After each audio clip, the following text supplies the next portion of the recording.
जो है फिर वो जो है उसको छोड़ बैंकॉक गवर्नमेंट छोड़ देती है। तो बैंकॉक गवर्नमेंट छोड़ने के बाद ही फिर वो वहाँ जहाँ पे औरतों की क्षमता होती है, जहाँ पे औरतों की मदद की जाती है, वहाँ पे से रब्ता करती है और कुछ पैसा लेकर फौरन ही रमन से रब्ता करती है। रमन जब फ़ोन करती है तो रमन फ़ोन नहीं उठाता और फ़ोन मिलाती रहती है मगर जैसा। फिर वो जहाँ पे उसकी अम्मा ने अपनी औरतों की बुढ़ों की क्षमता में डाला था, वहाँ डालने के बाद उधर फ़ोन करती है तो वहाँ से फ़ोन उठा के पता लगता है कि रमन को जो उसने 1 लाख रुपए दिया था वो उसने वहाँ पे जमा नहीं करवाया। वो कहती है कि नहीं, मैंने तो 1 लाख रुपए भेजा था मगर उसने जमा नहीं कराया। फिर वो अपनी अम्मा से फ़ोन पे बात करती है, कहती है कि बेटा इन्होंने मेरा जीना हराम करके रखा है, ये पैसों की डिमांड करते रहते हैं और बोलते हैं कि मुफ्त में बुढ़िया यहाँ पे रोटियाँ तोड़ रही है। तो कहती है अम्मा, मैंने तो पैसे भेजे हैं रमन को मगर रमन ने पैसे नहीं जमा करवाए। होती है कि किसी तरह भी संगीता से मेरा रास्ता करवाओ जो मेरी सहेली थी। फिर वो अम्मा उसको बोलती है कि मैं नंबर भेजती हूँ वहाँ से। फिर वो संगीता से रब्ता करती है, बोलती है रमन तो बड़ा कमीना निकला, तुम क्या हुआ। बोलती है रमन को जो ने कुछ अर्से पहले एक गवर्नमेंट जॉब करी है हॉस्पिटल में, उसके कुछ अर्से बाद ही उसने एक लड़की से शादी कर ली। उसके नहीं बोले हाँ, उसने एक लड़की से शादी कर रही है। अगर तुझे यकीन नहीं आता तो अपने मोहल्ले में फ़ोन करके पता कर ले, तुझे हर कोई यही बोलेगा कि मैंने रमन को 1 लाख रुपए भेजा था ताकि वो 75,000 रुपये मेरी अम्मा के इलाज में यानी जहाँ उर्दू की संस्था है वहाँ पर जमा करा दे और बाकी पैसे से अपनी नौकरी कर ले। बोले नहीं, उस कुत्ते ने तो पूरा पैसा ही तेरा खा गया। उसने गवर्नमेंट जॉब में अच्छी जगह नौकरी की है, हॉस्पिटल में ले ली और एक लड़की से शादी कर ली। फिर वो समन जो है अपनी मन करती है और खूब रोती है, कहती है कि इसने मेरे साथ धोखा किया और मैं बर्बाद हो गई हूँ। मेरे पास तो पैसा भी नहीं है अपनी अम्मा के याद को भेजने के लिए और मैं वापस जाऊँगी तो क्या मुझे तो जाऊँगी वापस, इस तरह मैं इनका पैसा उतारूँगी। अब तो मेरे पास कुछ नहीं है। फिर वो जाती है वापस भी उसी होटल में और फिर हाथ पाँव धोती है, कहती है भाई मेरे पास खाने को नहीं है और उसके बाद उसको तक खाकर उधर ही नौकरी पे रख लेते हैं दोबारा। और फिर कुछ अर्से तक वो वहाँ पे वेटर का काम करती है। आस्ता आस्ता करते ही उसके हालात में सुधार आना शुरू हो जाता है और कुछ पैसा इधर उधर से लेकर वो अपनी अम्मा की जहाँ उसकी अम्मा इलाज चल रहा था वहाँ पर भेज देती है। फिर उसके कुछ अर्से तक हालात सुधरते हैं मगर वो उस तरफ तक नहीं जा पा रही थी जहाँ तक वो पहुँचना जा रही थी। तो एक दिन वही जैपनीज उसके पास आता है और उसको पैसे की ऑफर दिखता है। ये देखती है कि उसने हाथ में $4,000 जो है पकड़े होते हैं। वो कहता है कि अगर तुम्हें और चाहिए तो और ले लो और मेरी आज की रात रंगीन कर दो। फिर वो सोच में पड़ जाती है। फिर उसके पास उधर ही एक इंडियन लड़की जो है काम कर रही होती है। वो तो कहती है कि भाई ज़िंदगी में यही है, कुछ जोड़ के लेना पड़ता है। अगर तू चाहती है ज़िंदगी बदल तो तुझे ये काम करना पड़ेगा। फिर वो वही करती है। फिर वो उसके साथ जैपनीज से जाती है, जैपनीज उसके कपड़े मार देता है। पहले उसको ऊपर से लेके नीचे तक दिखता है, उसको नंगा करके उसको पूरे ऊपर से लेके नीचे तक दिखता है उसके जिस्म को। और फिर उसकी नीचे से गुप्पों से चुन्नियाँ देते उनकी जान पर चुन्नियाँ करता है और बुरी खून दिखा देता है और उसको रच के अपना हथियार खिंचवाता है और फिर सारी रात उसके साथ फुल गपागप करता है, मज़े करता है और उसके कहीं मुंह पे पानी फेंक कर चले जाता है। और वहीं पर $5,000 जो बहुत बड़ी रकम थी वो उसको देके चला जाता है।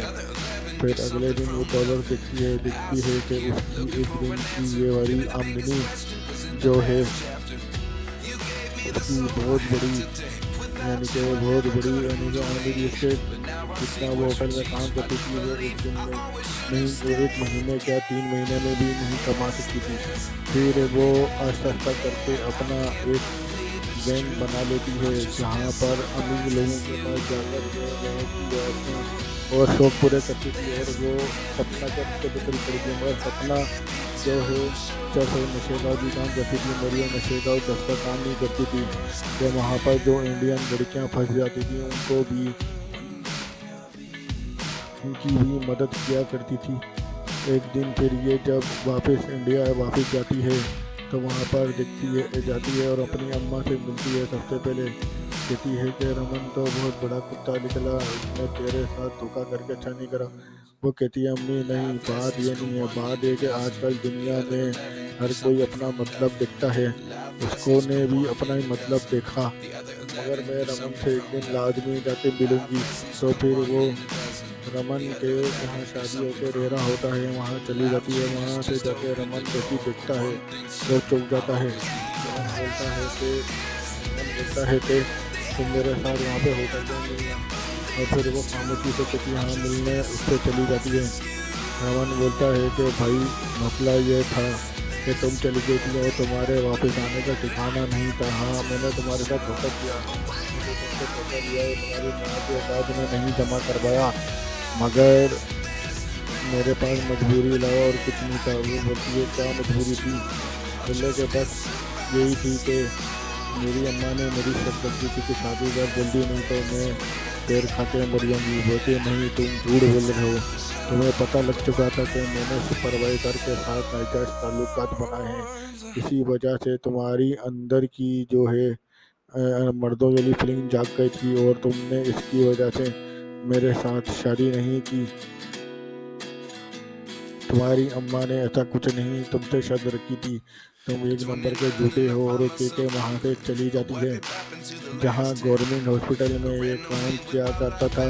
वहाँ पर अक्सर इलीगल तरीके से भी लोगों को कमरे दिलाना, उस पर रिश्वत देना, या लोगों की दवाइयाँ जो गवर्नमेंट दवाइयाँ देती थी उसको दिया करता था।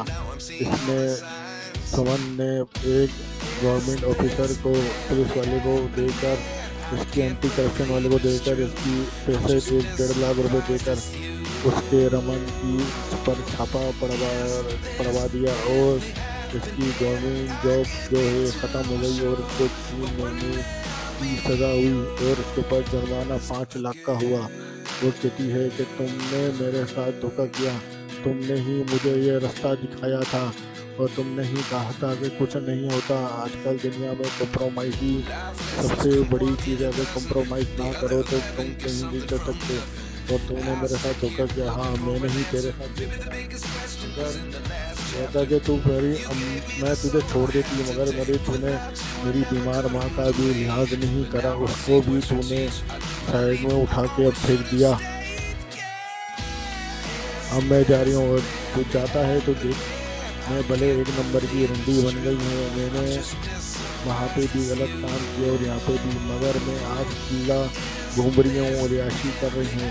मगर मैं जानती हूँ कि जब तक तूने जिस गवर्नमेंट जॉब के बलबूते पे शादी की थी, आज वो देखती हूँ कि कैसे शादी वो कामयाब होगी जब तक तेरी बीवी तेरे को बर्दाश्त करती है।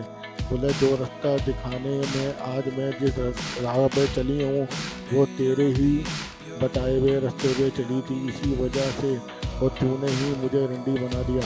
बोलती है कि भाई अगर तू बाहर आएगा तो मैं फिर तेरे साथ कुछ ना कुछ करूँगी, इसके बेहतर है कि जेल में खाते देर खाते मर जाता। और वो चली जाती है। कुछ अर्से बाद पता लगता है कि रमन ने अंदर छुरी से गला काट के अपने आप को मार लिया। वो हंसती है और रोती भी है, और फिर वो अपनी अम्मा को लेके कनाडा चली जाती है और वहाँ पर जाके हंसी खुशी और थोड़ी सी ज़िंदगी गुजारना शुरू कर देती है और उसका जो माजी होता है वो हमेशा के लिए उसको दफना देती है।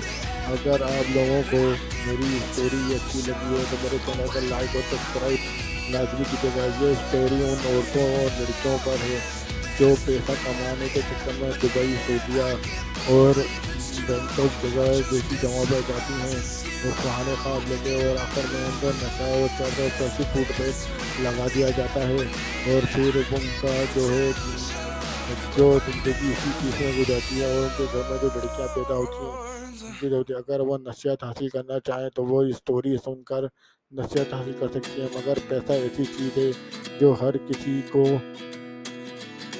गलत रास्ते पर चलाने के लिए मजबूर कर देता है। अय्याशी और पैसा आदमी से कुछ